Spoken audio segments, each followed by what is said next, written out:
All right, I was born and raised in Stuttgart, Arkansas, and I was definitely blessed in my early life to have a Christian mother and dad. They played a great imprint on my life. In fact, I can remember my dad was with the Masons.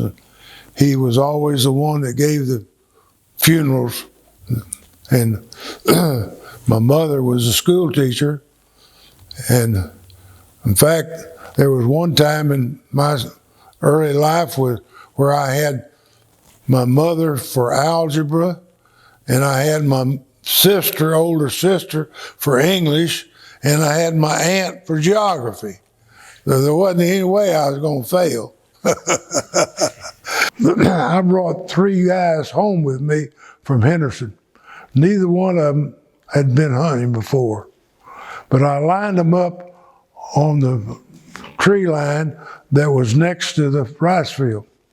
And I went on over across what was our reservoir later on, but I went on across the woods and I was shooting wood ducks on the back side. And I'd killed 10 wood ducks. Don't tell anybody.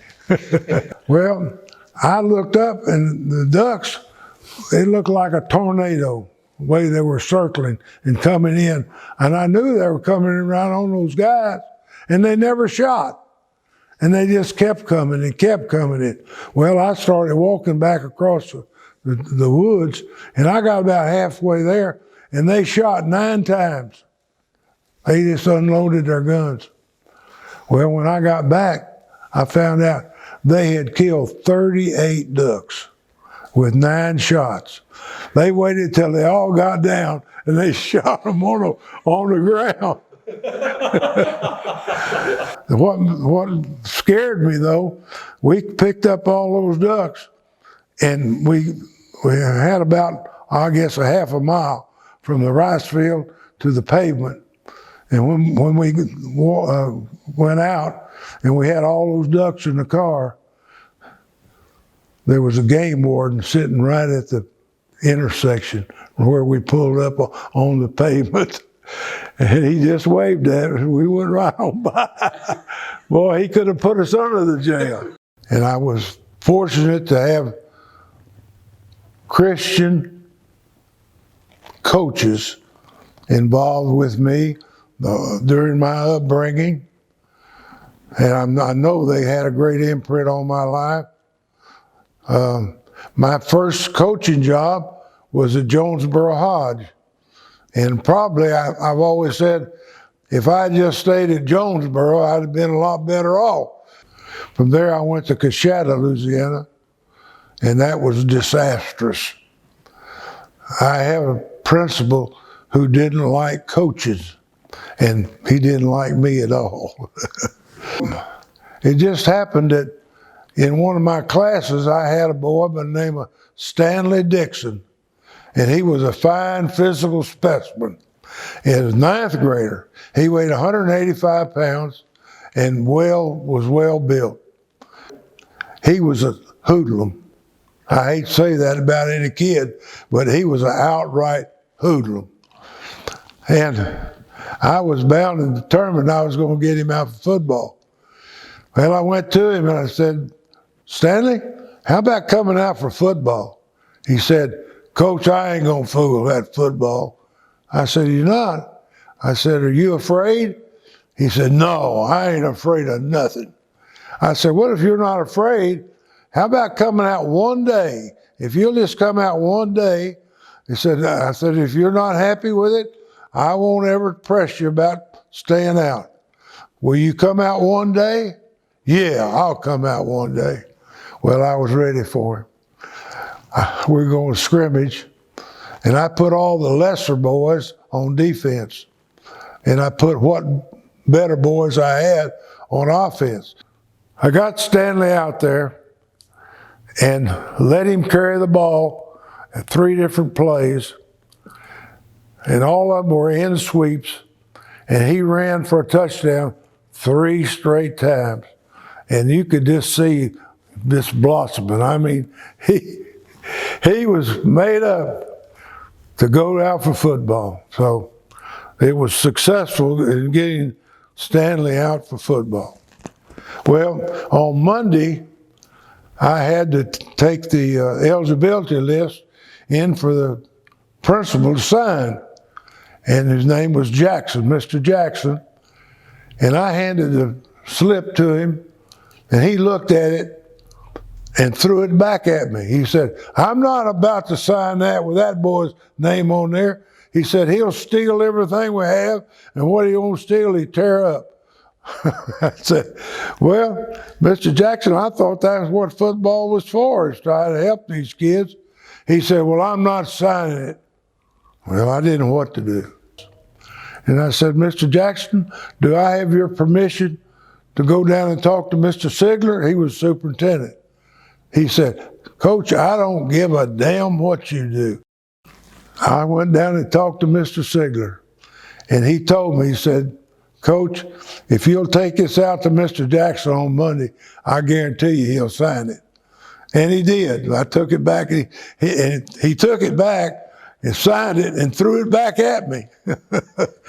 Well, anyway, we got the job done, and Stanley stayed out for football. I left after 2 years. Stanley ended up starting for him and did a real fine job.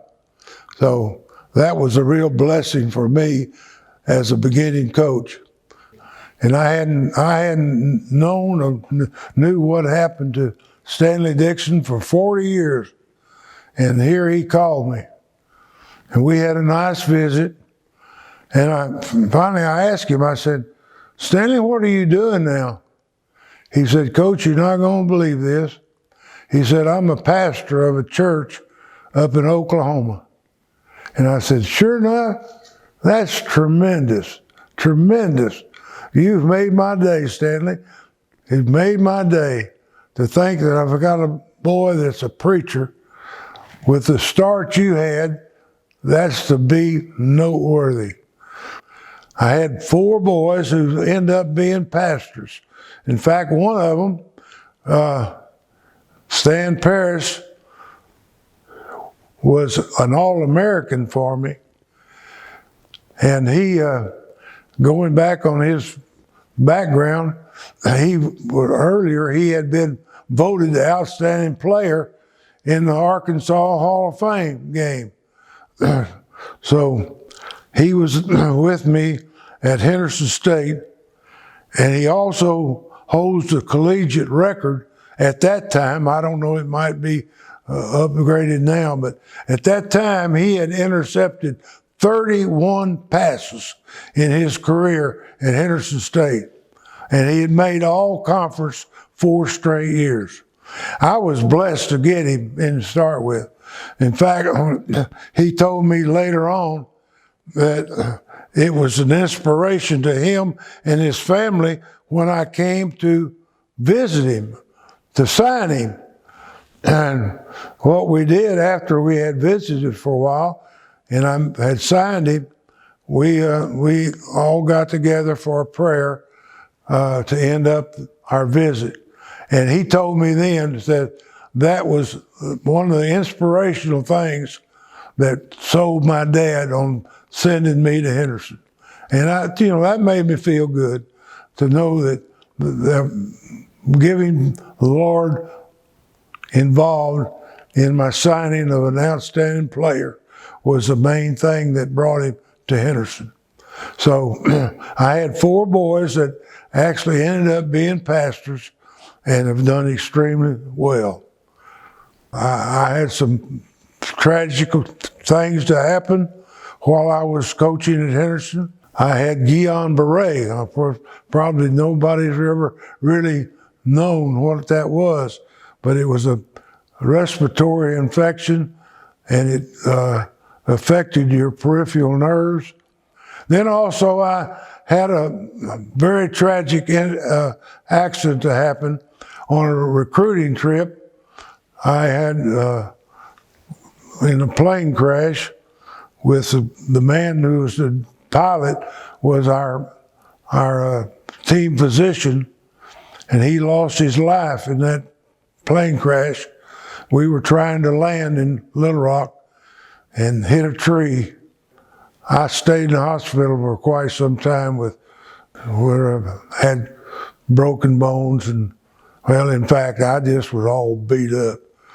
Anyway, that was another tragic thing that happened, that I was away from my coaching for a while. I had one youngster that I lost, my middle son. He was 16 years old. He died of muscular dystrophy, and he was a blessing to my life and to everybody that knew him. In fact, I can tell you this, that during the ceremony for his services, the preacher made this statement, and I'll always forget it. He said, one thing about Jay was he never got to play, but when he watched the game, he identified that he was playing every play at different positions. So he got a real blessing out of every athletic event he ever saw. One thing that I know was very inspirational for me was when I married my present wife. She was very, very important part of my life. She was a fine Christian woman, which I was blessed to have a woman to lead me in the right direction. You know, you don't find that very often, but I was blessed. So I can look back on my coaching career and look at the things that happened. I couldn't have asked for better things to happen during my career than happened for me. My name is Clyde Berry. I'm a hunter. I was a coach.